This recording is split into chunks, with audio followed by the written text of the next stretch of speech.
Greetings and welcome back, gentles and ladiesmen, to another fantabulous episode of EXO Plays Spyro 3 Year of the Dragon. And I'm EXO. In the previous episode, we arrived at Midnight Mountain, we defeated a boss. Actually, no, that's not what happened. That was episode before that. I think this is episode 19, but we started off this Desert Tomb level. So we're gonna go finish off Desert Tomb real quick. There's a purple 25er up there, so make sure you don't miss him. Pretty sure the 25ers is supposed to be blue, but whatever.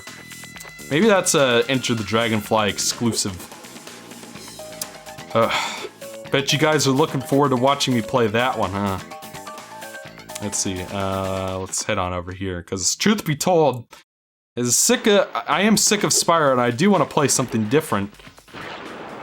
But, you know, at the same time, not really sure what else I would play instead is the problem. Hey look, more asset reuse from Spyro 2. We have Rhinox and Armor riding around in the robotic sharks from Aquaria Towers. I've been training my new pet manta ray to carry the latest technology super high-impact underwater missile launchers. Want to ride him and try blasting some sharks?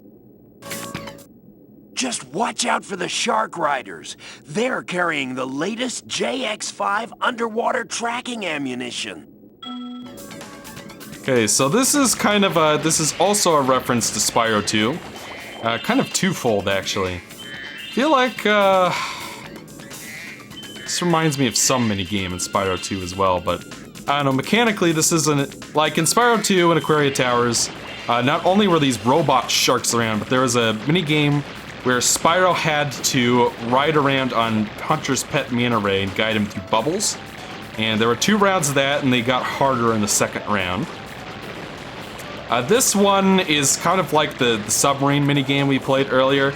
It's kind of a mix of the submarine minigame, the manta ray minigame from the second game, because the controls for this guy are basically the same as they were in Spyro 2, except now we can shoot things. There are a bunch of obvious, you know, there's some gems around as well. If these guys hit you, it's an instant kill, by the way, so don't hang around them too long, or they will axe you off pretty quick. They can actually be surprisingly difficult to hit sometimes. By the way, those robot sharks are not nearly as threatening as they were in Spyro 2, because there they could kill you in one hit, and here they don't seem to care about you that much. I have died on this minigame before. Whoa, what the crap? Okay. I'll go ahead and grab this guy down here. And that's it for the gems in this level. We just gotta go find the last robot shark, and we should be home free. But, you know, control-wise, this reminds me a lot of Hunter's plane mission. Nice shooting, comrade. Where'd you learn to aim like that? Oh, by the way, Bianca wanted me to give you this egg. She says she accidentally turned it into a woolly mammoth for 5 minutes, but it should still be okay. Kind of cute. Oh, yeah. So I did like how they brought back the pet manta ray subplot from Spyro 2, you know, and kind of added to that. But yeah, control-wise and mechanically, it's nothing too... You should be used to flying around and shooting at things at this point in the game. It's nothing really new. Guess it's technically swimming around in this level, but you know, you get what I'm saying. So that's it for Desert Ruins or Desert Tomb or whatever the hell that level's called. I'm sure someone in the comments will say it's obviously Desert Tomb or Desert Ruins or whatever, but I honestly don't care what it's really called. We're done with it. Let's see. There's another little level where we could find money bags, I'm pretty sure. You know, let's go play the 3rd Sparks section. You know, just get that done with while we... Damn. That'll teach me to stay up late and wake up early. Let's see. Head back on over to Evening Lake. Just do this while we can so that I don't stave it off till the end of the world. Or the end of the hub world like I did last time, because that was... Ugh, that was something. We are back at Evening Lake at long last. Gonna head on over to this platform.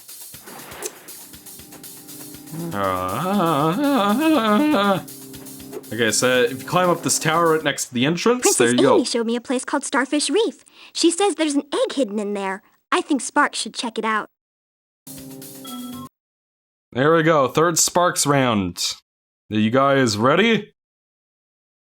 It's 20% luck, 50% skill, 5% concentrated power of will, 5% pleasure, 50% pain, and 100% reason to remember the name. So we are back in Starfish Reef. This one I find is more linear like the second one is, but I don't know, probably more so than the second one now that I think about it, because the second one still had some parts we had to go back. It was structured like the Shadow Temple, where you have to kind of go off the beaten path for a little bit. This one's a little bit different from that. Wonder if I got the ping backgrounds for Fourth Hub World, just thinking aloud here. Oh man. I don't know if my stomach's not feeling so good. Not that you guys care, but, you know, fuck it. So we got a side path room over here, and I guess this is these mines seem to have, they do splash damage. So they are very useful. And this, I'll make sure not to miss any gems before I leave this, because that was embarrassing with Crawdad Farm, or whatever it's called. Starfish Reef is where these spark sections start to get a little trickier. You have enemies that will track you and try to shoot you, so you obviously gotta dodge out of the way, and aim at them using the strafe mechanic. These starfish enemies will chase right after you. You obviously have the big starfish that split off into basically are Phantom Manta. Man, that's a game I gotta play in the show. Fucking Mario Sunshine, one of my favorite games of all time. Might as well be with how often I replay it to 100%. Hey, what is it with me and liking games that people don't like? I don't really get it. I swear I don't do it on purpose, at any rate. I don't know. And I didn't used to love Sunshine either. It's just more in recent playthroughs where I realized how much I love it. Regardless, that would be a fun playthrough to do, so.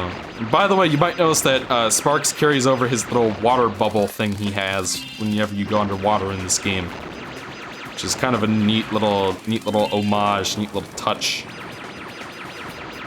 Kill off these fucking starfish real quick. Oy. Yeah, not too much to say about Sparks mechanically at this point. I feel like we've covered it pretty well at this point. He controls well. I think his gameplay's fun. I don't hate playing his sections. I like playing most of the alternate characters in Spyro 3.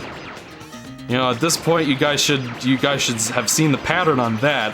I don't get why people hate the alternate gameplay styles in this game so much, because they all control fine. I guess this is kind of a departure from the main Spyro gameplay, but it controls well and I'm having fun and I'm still collecting gems and fighting enemies. The only thing that's really missing here is platforming. But for top-down shooting levels, these are pretty well designed, pretty straightforward. I don't know, I don't really get what the big deal is. It's not like I'm playing the plane levels in Crash 3 or something, where it's just like, that has literally nothing to do with Crash at all. At this point in the series, I feel like shooting gameplay and, dodging enemies and stuff like that, especially within this third game, is something that they definitely emphasize. You can definitely see how this game would transition into Ratchet & Clank directly after this. But I digress. Man, these eel guys will just not leave me the fuck alone, will they? Let's take care of him real quick. And I think they carry over that squeak sound effect from, God, what game is it? Star Fox Adventures? Or Banjo-Tooie? I can't remember. Hey, Banjo-Kazooie, maybe that's a game I should play in the show. What do you guys think? I'd be down to clown, that game's great. So, it's not my top favorite collectathon, but I think it does a lot of things right that, all the collectathons that came out last year could learn from. It's kind of strange how, because of technical limitations, the earlier collectathons are better than what's coming out today. Just because it takes takes considerably less amount of time to build a game back then than it does today. But I digress. Here we have the boss. I believe it's either a giant eel or a giant starfish. Either way, I think it's a giant manta ray. Okay, this is the worst boss in the game. Or, I'm sorry, the worst Sparks boss in the game. I hate fighting this guy. This is, you might have remembered earlier how I mentioned that I would really like the option for a twin-stick control scheme. And back then, we didn't know it was going to be called Reignited Trilogy. We thought I thought it was going to be called the Gems Collection or something like that. And I'm trying to say is that I thought it would be great to have that ability, a twin-stick control scheme. And this boss is an excellent example why, because, while for the most part I do like how Sparks controls in these levels, with this boss, it's starting to show the limitations of the control scheme. It's kind of like hard to get a good lock on him because of the way he moves around. Okay, so what I recommend that you do for this is focus your fire on one of these guys. And after they spit out a certain number of little ones, they'll stop spitting them out again. So that's what I recommend. Wait for them to spit out the maximum number. Wait till you can get a good angle on them, then shoot the fuck out of the actual boss manta ray. And once you get rid of one of the big ones, it makes it easier, obviously. So we got Anashan, which is quite a strange name. I bet it's one of the developer's children who was born during development. And they named one of the dragons after it. Or him or her or whatever. Because babies are not its. They're human beings. But yeah, we have completed this level. So let's go see what we won. After the loading screen, of course.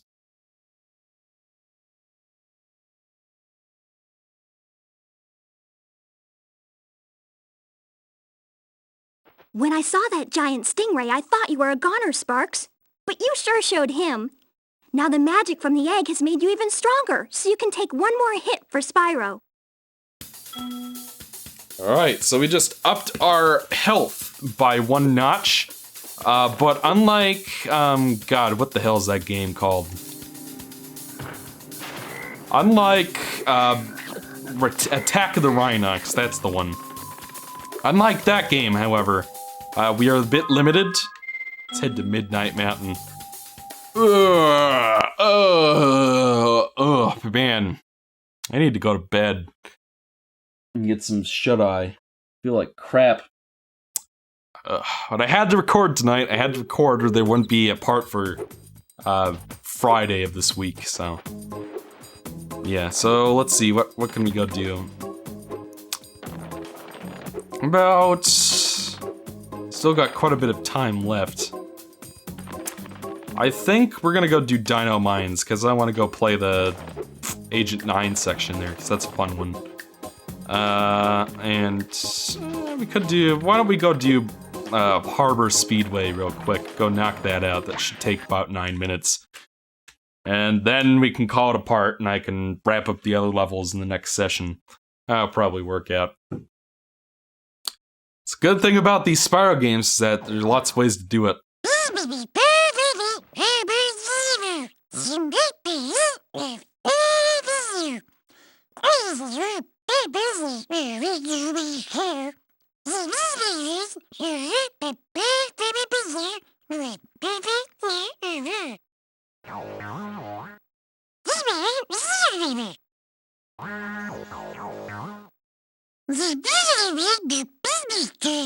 Alright, he's not even speaking English, so he's telling us the same shit he's told us before, so I'm gonna skip that.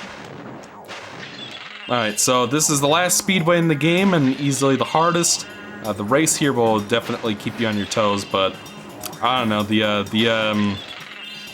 what's it called? The time attack obstacle course challenge is about as straightforward and easy as usual.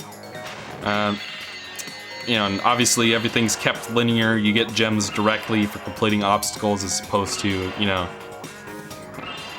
however it worked in the first 2 games, you know, where you get time and then depending on how many things you get by the end, then you get gems from that, you know. Inherits that better design is the point. I'm gonna go kill these crawdads, I think, or crabs. They have those weird things, those weird flashlights with the cones on them. I don't know, they're probably called signals or something, but I don't know for sure. Now we have fish and boats. It's pretty weird. And we can run. You know, supercharge, whatnot. And we can go grab these last 3 guys. Once again, there are no skill points for completing the speedways on time, unlike the second game, which is honestly something I kind of miss. I feel like those were probably the best skill points in Spyro 2, so the fact that they're missing, that was kind of a missed opportunity, but regardless, we have completed this.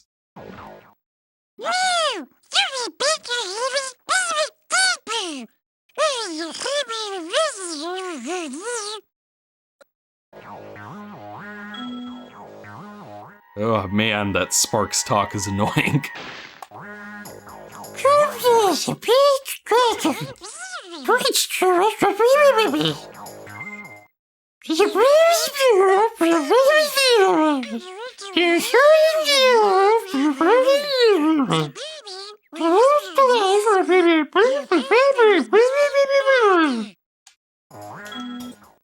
Like, Jesus. E-rape much? Alright, so this is the last racing section of the game, and easily the hardest. You are gonna definitely have to keep up with all of the blue star rings and all of the power-ups if you are gonna beat these boobies. And yes, that is really what they're called. It's not just me being immature. These are real animals that you can find in the animal kingdom. And as you can see, all those stars line up. Definitely use the analog stick for this.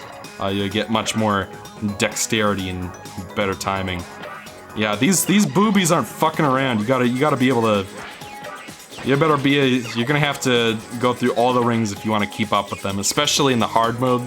Because, you know, like I said, this game does have an automatic difficulty slider in it, where if you lose at the same minigame multiple times, it'll knock it down to a lower difficulty. And, you know, I actually surprised myself during my test playthrough by beating the hard mode of this for the first time. Usually I fuck up a couple times and then it, you know, obviously isn't gonna stay in the difficult mode anymore. But, you know, I managed to... Ah, shite. I missed one of them. That could be a problem. Yeah, take that, you motherfucker. Alright, we're in second place and we got an entire lap to catch up. So hopefully we catch up with the first place guy in a second. Otherwise we're gonna be in... We missed a star, so we could be in trouble. Ah, cock. We're probably screwed. Cause if you miss too many of those stars, then you're fucked. It's my own damn fault though. I shouldn't be, you know, running so much. I don't think the supercharge is really all that fast, compared to the, whatchamacallit. Where is he? There he is. I can see him. And he skipped the, at least I think that was him.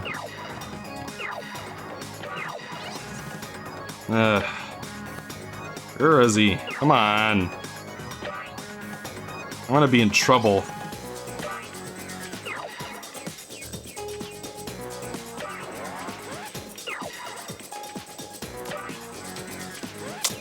Yeah, looks like I just lost.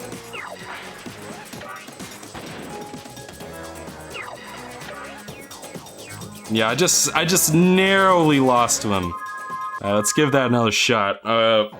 Yeah, and I'm not gonna bother commentating over this. You've already seen the whole thing. Let's speed it up.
Oh, damn! We just barely beat that one.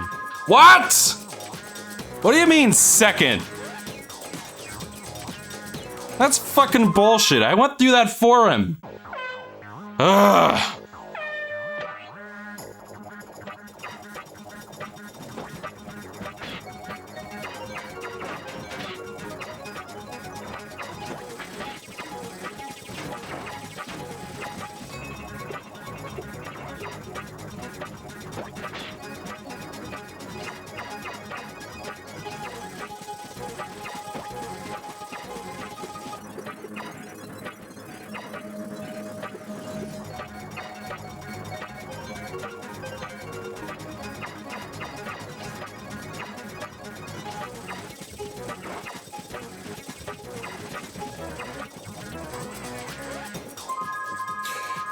Oh, finally.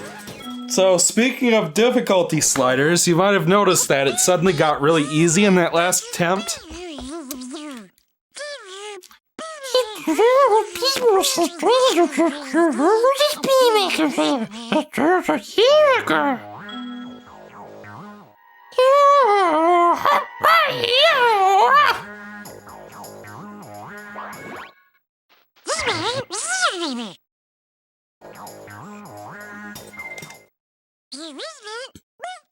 Ugh, shut up, Sparks.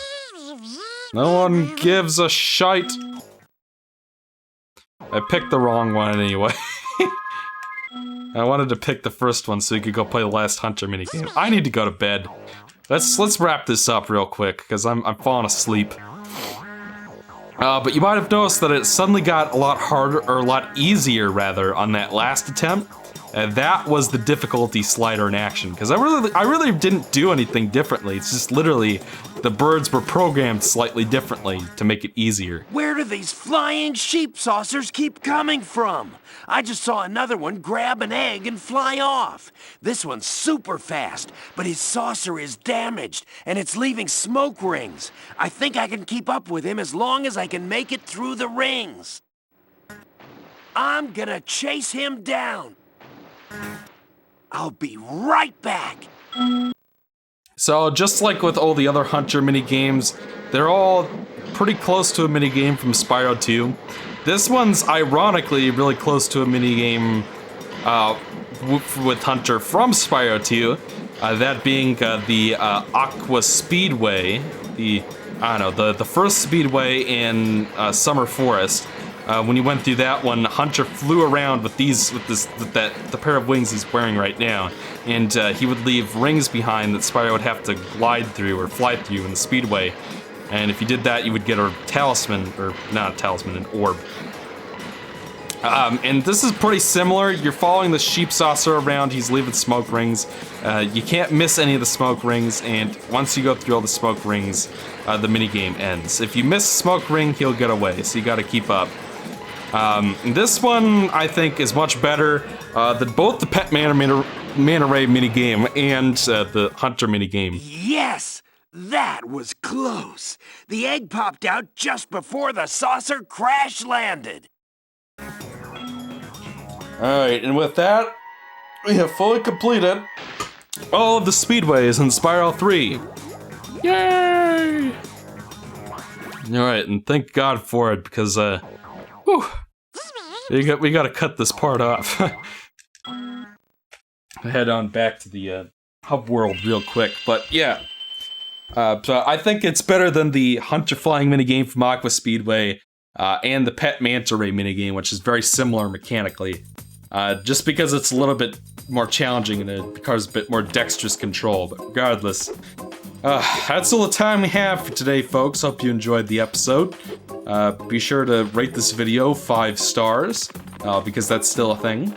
And make sure to like, comment, subscribe. I don't know. See you guys in episode 20. We have a few more levels left. We have a few more secondary character sections left. We have final boss, and we have maybe a super secret final level. Until then, I'm XO, and I'll see you guys next time.